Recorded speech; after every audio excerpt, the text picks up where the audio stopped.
I'm here at my home in Las Vegas with Eric Gazin. Eric is the founder of a charity auction kind of bidding system for you to bid on pretty much anything that's super awesome that you can't get access to on your own while helping a good cause. And he's done this over 12 years, doing over $50 million in transactions, and has been able to develop this in a really interesting way. So I would love for you to share with us how you built this amazing site. Talk about your website and how people get involved. Sure. Thank you, Nick, for that intro. And it is kind of a unique business, and we all want to do something we're passionate about. And it's once we're already doing that, that's easy. But how we get there, I know sometimes that process, can use some explanation. And like a lot of folks, I had a 9-to-5 corporate job, and eBay had always been a hobby of mine. And another silent auction company had come to me out of the blue, had found me and said, we do silent auctions well, but we would love to have an eBay presence with the charity market there. Can you help us? And I, looked at them, and it looked like a great company. They were established, and I said, sure, I'll be your, quit my corporate job and do this fun, rewarding kind of charity, initiative. And was there for about a year. And after the first month or two, I'm a pretty shrewd judge of character, I thought. And this boss was, it was a wolf in sheep's clothing situation where he treated his employees terribly, very abusive. He treated clients really poorly. And after a while, I'm like, I was paid well. It was, and that part was compensated, it was taken care of. But I just thought there's a better way to do this. And, I tell folks when I mentor people, like, when you have a negative, there's always some silver lining if you just look in the right spots. And I was encouraged by, my family and friends, like, you don't have to just stay here working for someone else. You've got the experience, you've got the, the character, and you can do this a lot bigger and better. And after a year, I gave notice, and that's Auction Cause's story. We were, at the time we were deciding, do we want to do this as an independent kind of charity auction cause marketing company, or should we be part of something bigger? And at the time, I had already established a small relationship with eBay's charity division. At the time, it was called eBay Giving Works. It's now called eBay for Charity.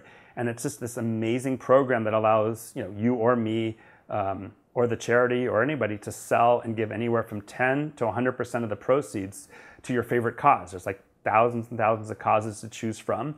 And it just really took off from there in treating people right and delivering what you promise, all those things we always heard about. And it's been a really amazing ride. And we're just a boutique agency based in Los Angeles. And though we have Auction Cause, and there are times we'll run a charity campaign on our site, we have always found, with eBay, with 200 million active worldwide bidders and buyers, it affords us such a bigger footprint than we can even do on our own. So over the years, we've developed this very symbiotic relationship where, certainly if a cause or a celebrity, a brand, a TV show contacts them and needs some assistance, they say, hey, there's Eric and Auction Cause. They do a great job. Plus we, because we do a lot of things that are very public, people hear about us.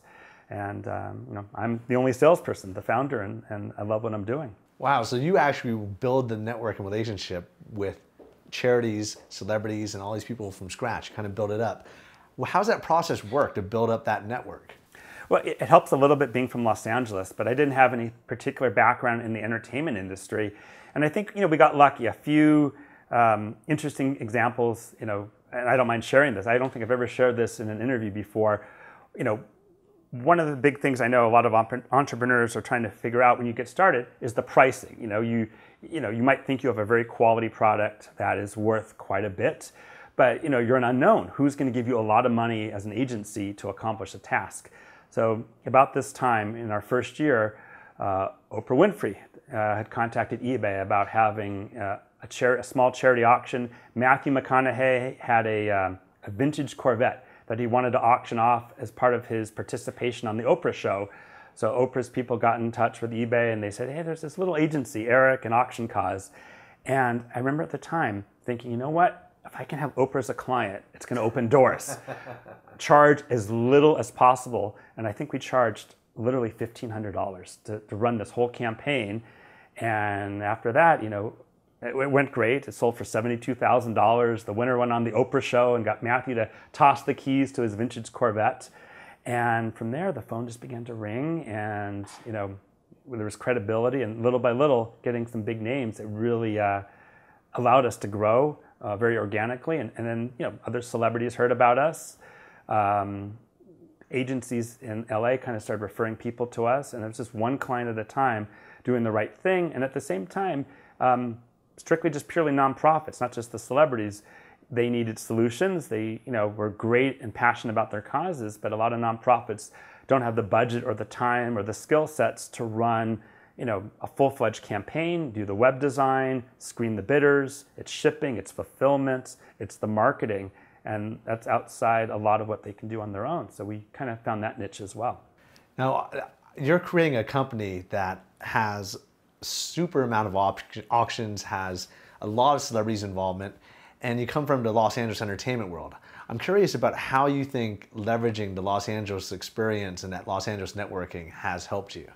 It's helped tremendously. I mean, we're international. We do programs all over the world, East Coast as well. But just the logistics, it's interesting. Just being there, so if they've got items, they've got, they're cleaning out their closet, they've got signed memorabilia, they and their assistants may not want to do shipping. When we can say, listen, within one day, we'll come anywhere in Southern California, pick it up, we'll take it for you, or you can drop it off at our office in West Hollywood. We just make it as easy as possible. And I think that's been one of our secret sauce kind of concepts, working with celebrities. Make it easy, make it convenient. It's their world. Let's do it in a way where it's such a low barrier for them to say yes, that they're going to say yes to work with us. And that helped. And of course, some of the agents and talent managers and PR people that work with these folks are also looking for quick, easy solutions. They don't want to spend a lot of time, searching the web for who they're going to work with. If there's a trusted name, I could show, a nice little blueprint of how we work with other people of similar stature. It makes it easy for them to say yes. So I was going through your site just before this interview, seeing that you had Kim Kardashian's wardrobe for sale. You had a chance to buy signed art from Malcolm X. What are some of your favorite things that have been on your site? Let's see, how much time do we have? There's been, some of them, of course, I remember that are, high dollar value. Other times it might be from, an experience. I'll share a couple. We actually sold Elvis Presley's house on eBay. No one ever believes that. Really? The one before Graceland. We didn't get Graceland, but when Elvis first started making money, he bought a small home there in Memphis, and a couple owned it. They weren't famous or anything, and they were having a divorce, and it was a divorce sale, and that came to us, and I think we put it up for around $300,000. It wasn't, the home might have only been worth, let's say, $250,000 in that market. But the media got hold of these things and major bidding war, and it ended up selling for $800,000 to Uri Geller. You know Uri? Have you, the guy who bends spoons. He's been in the public eye. He rubs a spoon and it bends, and he's like an entertainer. He's a really interesting mentalist. He's done a lot over the last 40 or 50 years. So he ended up winning that, and it was just an amazing experience. Another similar kind of high ticket one. And this is one of those things where, hindsight is always 20/20 in the business world. The folks at the Rush Limbaugh show came to me, and he, love him or hate him, he's a major figure in America. And eBay said, listen, if you want to run it, that's fine. We're not giving you any extra publicity. It's too controversial. And what he wanted to auction was a letter that, I guess, on his radio show, this is about 8 years ago, he was talking about, the U.S. military and how they're not given proper body armor in Iraq, and how, the U.S. government and the Senate doesn't care about the troops. Well, 42 Democratic senators, and at the time it was Hillary Clinton, Barack Obama, John Kerry, signed this very scathing letter to Clear Channel Communications, saying this is ridiculous, this is an outrage. And he was being political, they were being political, and Clear Channel had the foresight to think of, let's sell this on eBay. And none of us knew what this would go for. It was a modern letter. It wasn't particularly historic, but it was interesting. And Rush talked about it on his show every day. And he did two things that were really interesting. One, 100% was going to charity. So nothing was going back to his pocket. So that's a positive. And he also said, whatever this letter goes for, I'm going to match the donation. And the third thing he did, he picked a very nonpartisan, non-controversial nonprofit. It was a charity that was set up to provide scholarships for police officers or military personnel's kids if they were killed in the line of duty. So just a great, great cause. And, in my mind, I was thinking, okay, I had to price this. Do I do a flat fee? Do I do a percentage? And in my not so infinite wisdom early on in this business, I thought, you know what? Let me charge a flat fee. This will go for probably $10,000. And I charged them, I remember at the time, $5,000, thinking I'm pretty slick. This is a fair amount of money. You want to take a venture, what this went for? I'm imagining that 6 figures? Higher? $1 million? $2.2 million. Wow. And trust me, my family and my employees like, what, you didn't take a percentage of that? And that was obviously a mistake, but it was a really interesting case because the winner was a sweet senior citizen who, it was a First Amendment issue for her. She was very frustrated that the government is telling someone in the private industry what they should or should not be doing and what they should be saying on the public airwaves. So as a First Amendment issue, she ended up purchasing this. And he, true to his word, matched the donation. So this little nonprofit got over $4 million off this letter that the Democrats had sent to Clear Channel. That was just crazy. But what do you think the average client is? Is it kind of like every kind of person, or is there a certain kind of person that you're kind of targeting yourself to? Great question. You know what? I look at the 3 buckets, and it's the nonprofits who they themselves either doesn't have to be a celebrity relationship. I know you and I were talking about internships. They might have a great connection at a business, and there's an internship opportunity. They've got signed memorabilia. They've just got something of value that we evaluate. So that's one bucket. The other is it's just the brands. It's corporate America who really realize cause marketing is huge. So attaching your brand with a good cause and doing it authentically is a great way to differentiate yourself in a very crowded marketplace for your brand, your industry. It attracts media attention without you having to buy media. So they've also found that as a really strong suit. And then the third bucket, it's just the celebrities, A, B, and C listers. They've got closets, they've got causes they care about, and they realize that with their celebrity brand and a little social media behind it, they can do really wonderful things for good causes. Now, the range of your products are probably not all in that higher range. What's the bottom range if the average person just watching the show wants to get in for some cool, fun things? You know what? We start a lot of what we do at 99 cents with no reserve. And it's kind of, I use this adage that, yes, we have things that sell for $5 or $10. We might have a grouping, and there might be some expensive things, but at the same time, we really try to have some lower price items that we know are not going to go to a crazy budget just to make it accessible. Because, you love, I know you like cats. So there's a kitten rescue, and we're doing something, and you're on a limited income, but you still want to be part of it. Not just make a donation, but you want to get a little something, for your donation. There might be something that's really appropriate for that price point. But, as I alluded to, starting at 99 cents, we really, even the Rush Limbaugh letter and other things, we'll start them at 99 cents. We don't manipulate it. There's no reserve price on most of what we do, allowing the buyers to really set the price. It's another interesting kind of little secret about the auction world. I use the adage that if you're going by a restaurant and your friends have told you this is a great place to eat, and you and your wife drive by and there's nobody there, you're going to think, oh, maybe people say it's good, but I'm going to check back next time. If there's some people eating there, maybe that'll help validate this place. Whereas if there's a line out the door and you've never even heard about what it is, it's going to tip you off that there's something special and you're going to want to be part of it. And certainly on eBay, you start it really low, you're going to get a lot of early bidders competing with each other, and they've got an emotional stake in it now, and they're competitive, and they don't want to let it get away, and they might get an email saying, you've been outbid, don't let this get away. Go click here to bid again, as opposed to starting it closer to what we think the value might be. It might sit for a while and nobody's touching it, even if it's a good price. Now, I'm curious about you as well, so I wanted to ask you a question about what you're doing here in Vegas. So you're here in Vegas attending an eBay convention. I'm curious because your business is so established. I used to go to masterminds all the time as well. I'm curious, what do you expect to get out of networking events like going to an eBay conference now? Sure. And it's called eBay Open, and it's a professional sellers event, and it's, relatively small compared to the big Vegas conventions.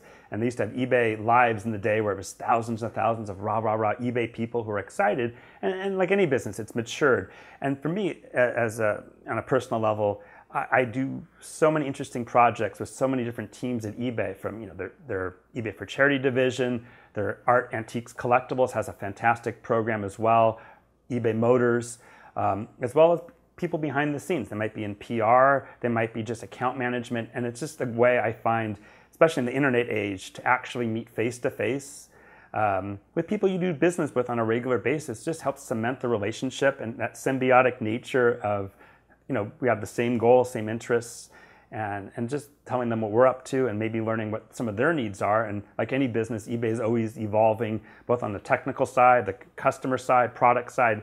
They're not staying still. So I also come here to kind of learn, the newest trends, what's different, what are they doing to stay ahead of, competition.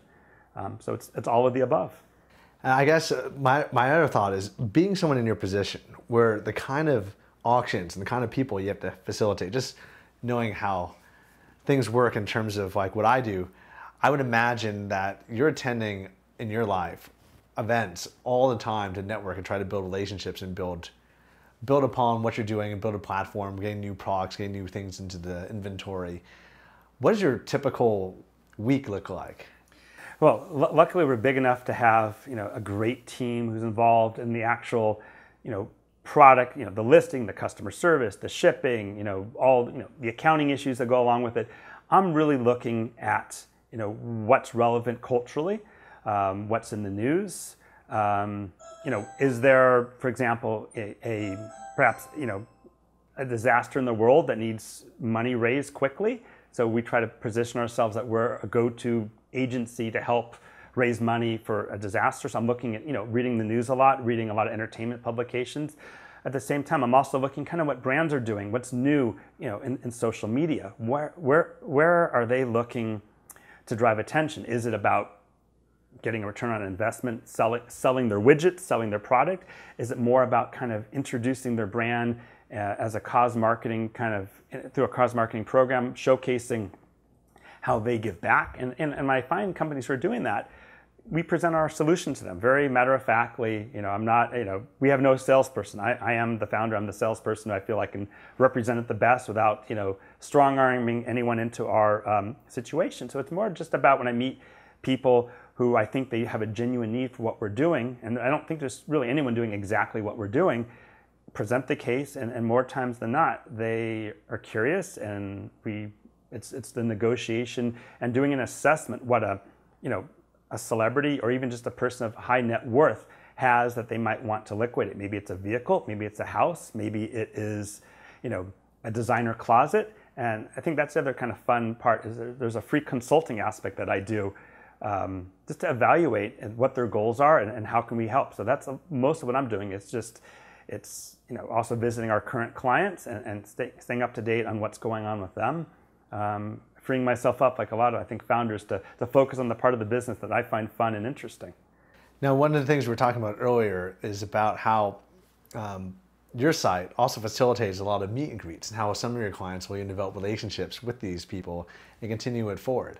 What kind of people are you looking for to get onto the platform, and how are you getting them interested in getting onto your platform? Are you thinking more in terms of the bidders or more the celebs who do these meet and greets? Or celebrity businessmen or celebrity influencers?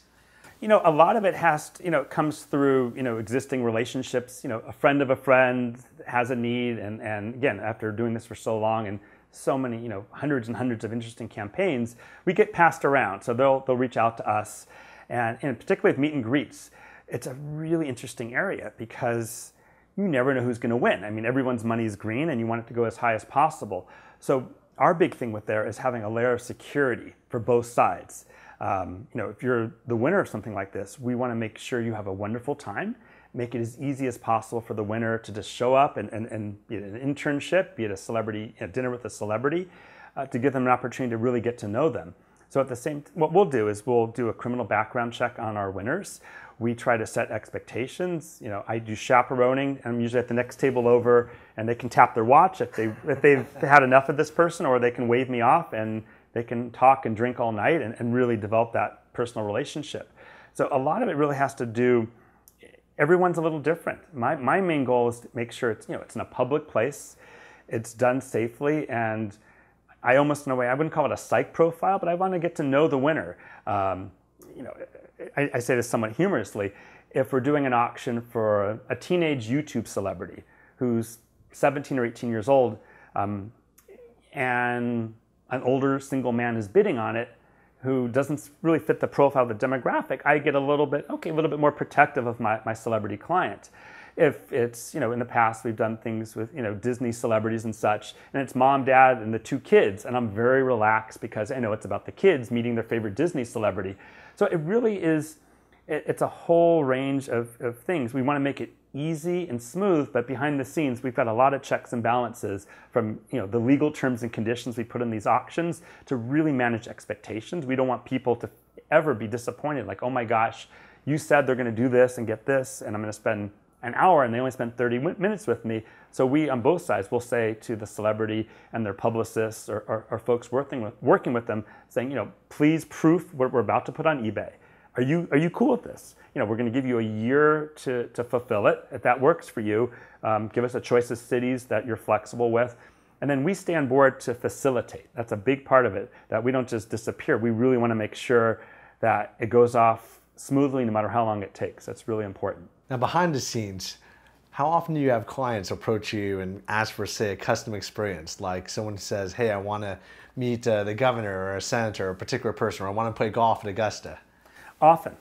And that's the, you know, a good way to bring that up, because there are, you know, celebrities or other people of you know, success who they just don't want to be on eBay, but they're open to raising money for a cause, and they're open to actually meeting someone who's kind of pre-screened, who's not just, you know, a random person. Nothing wrong with random people.